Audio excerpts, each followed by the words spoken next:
বলরাম মন্দির উত্তর কলকাতায় বাগবাজারের নাট্যাচার্য গিরিশ ঘোষের বাড়ির কাছে অবস্থিত।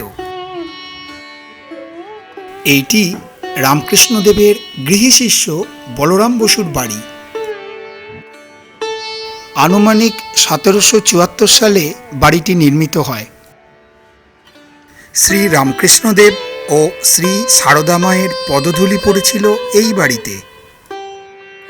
1897 সালে স্বামী বিবেকানন্দ রামকৃষ্ণ মিশন অ্যাসোসিয়েশন প্রতিষ্ঠা করেন এই বাড়িতেই। প্রতি বছর রথযাত্রাতে এই বাড়িতে বিশেষ পূজাপাঠের আয়োজন করা হয়।